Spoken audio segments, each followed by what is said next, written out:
You're wanting to retire early. Isn't that the dream?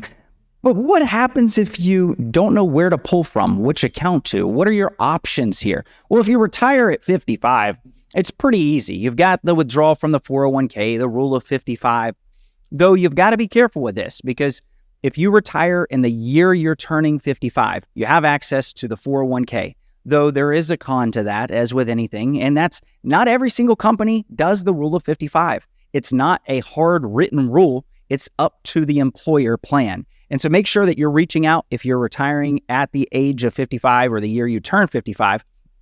Some drawbacks as well to that is also they don't sometimes allow you to do cherry picks. So basically what that means is that if you have an allocation, and let's just say that you have 10 different funds, some are going to be maybe, 60% in stocks and 40% in bonds. Well, let's just say the stock market is up, but the bonds are down and you want to pull from the stocks.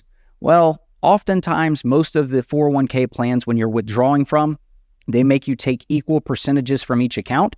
And so it's not going to allow you to cherry pick and sell high or, buy low, same kind of concept there. So just be sure of that one when it comes to things. But what else have we got? Well, here's kind of an out-of-the-box one, an HSA reimbursement for retiring early. So it would allow you to actually have tax-free income because if you've saved enough and saved all of your receipts, you have that option.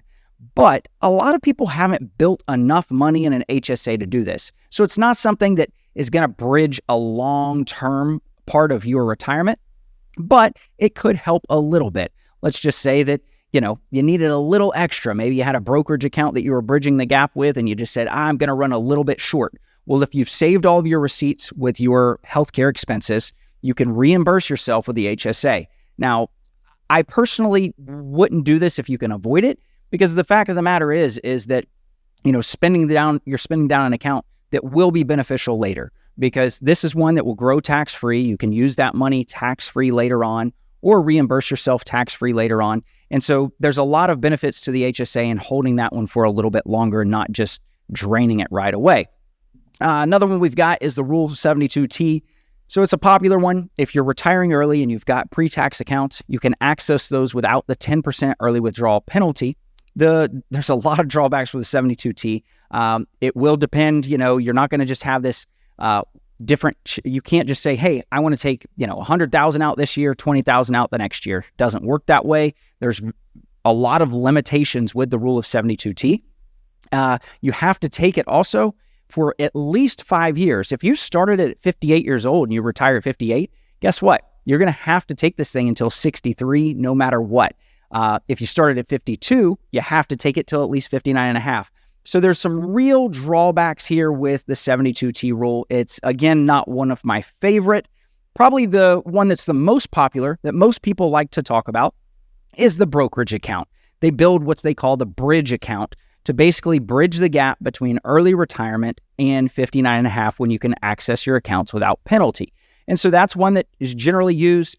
Lots of benefits to this. You have to pump a lot of money in there to make sure that you are bridging the gap. So that's really the only big drawback there. You can access the money. It's more liquid as long as you've made liquid investments with it. So, general stocks that you can trade in and out of. You're not locking the money up in anything. And you're going to also have long-term capital gains on that as long as you've held the stocks for more than 1 year. So that's going to create some huge opportunity for you for that one.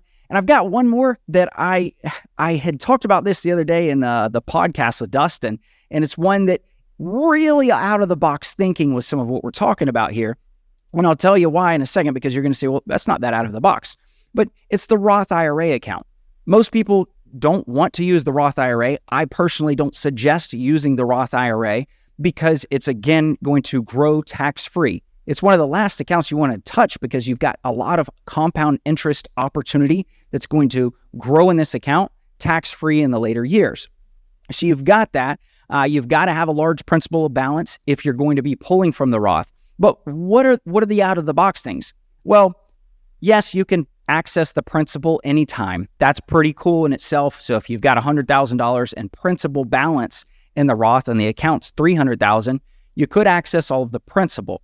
But not only that, What you're also able to do is do Roth conversions. You could actually sit there and say, hey, I'm 45. I've got 200,000 in an old rollover IRA over here. I'm going to retire at 50. Well, if you time this right, you could actually do Roth conversions, and there's a 5-year clock on your Roth conversion that you could access that money penalty-free after the 5 years after the conversion. And so there's some really cool tricks there. Again, it's not one when it comes to tax strategy that I would always suggest. But hey, if you're wanting to retire early, you've got the money to do it. How are you going to figure out how to do it? That's what I like to look at. That's what we look at here at Jazz. If you want, check us out sometime. Thanks for watching. If you want to learn more about Jazz Wealth and how we can help as fiduciary advisors, go to jazzwealth.com. If you want more educational content, be sure to check out our videos here.